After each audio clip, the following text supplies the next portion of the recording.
নাহিদ আক্তারের নেতৃত্বে জাতীয় নাগরিক পার্টির আত্মপ্রকাশ। বৈষম্য বিরোধী ছাত্র আন্দোলনের তরুণ নেতাদের নেতৃত্বে আত্মপ্রকাশ হলো নতুন রাজনৈতিক দল জাতীয় নাগরিক পার্টি। শুক্রবার 28 ফেব্রুয়ারি সন্ধ্যা 6:30টার দিকে রাজধানীর মানিক মিয়া এভিনিউয়ে এক সমাবেশে দলের ঘোষণা দেওয়া হয় এবং সেটা আজকেই হয়েছে। ঘোষিত নতুন এ দলের আহ্বায়ক হয়েছেন বৈষম্য বিরোধী ছাত্র আন্দোলনের অন্যতম সমন্বয়ক নাহিদ ইসলাম। সদস্য সচিব মনোনীত হয়েছেন ঢাকা বিশ্ববিদ্যালয় কেন্দ্রীয় ছাত্র সংসদের ডাকসু সাবেক সমাজসেবা সম্পাদক আক্তার হোসেন। জুলাই আগস্ট আন্দোলনের শহীদ মোহাম্মদ ইসমাইল হোসেন রাব্বির বোন মিম আক্তার তাদের নাম ঘোষণা করেন।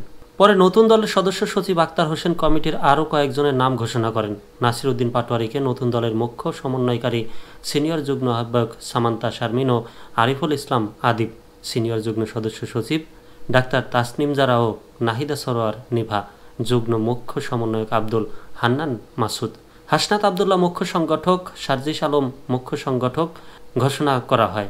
আক্তার হোসেন জানান, পরবর্তীতে প্রেস বিজ্ঞপ্তির মাধ্যমে 151 সদস্যের পূর্ণাঙ্গ কমিটি ঘোষণা করা হবে। এর আগে বিকেল 4:20 দিকে পবিত্র কোরআন তেলাওয়াতের মাধ্যমে অনুষ্ঠানের শুরু হয়। এরপর পবিত্র গীতা, ত্রিপিটক ও বাইবেল থেকে পাঠ করা হয়। ধর্মগ্রন্থ থেকে পাঠের পর জাতীয় সঙ্গীত পরিবেশন করা হয়। পরে জুলাই গণ অভ্যুত্থানের শহীদদের স্মরণে দাঁড়িয়ে 1 মিনিট নীরবতা পালন করা হয়েছে। জাতীয় নাগরিক পার্টির আত্মপ্রকাশ অনুষ্ঠানে বিভিন্ন রাজনৈতিক দলের নেতা ও বিশিষ্টজনেরা যোগ দেন। আত্মপ্রকাশ অনুষ্ঠানে দলটির সমর্থকদের স্লোগানে মুখরিত হয়ে উঠেছে প্রাঙ্গণ। এ সময় তাদের হাতে জাতীয় পতাকা সহ নানা ধরনের প্লাকার্ড, ব্যানার, ফেস্টুন দেখা যায়।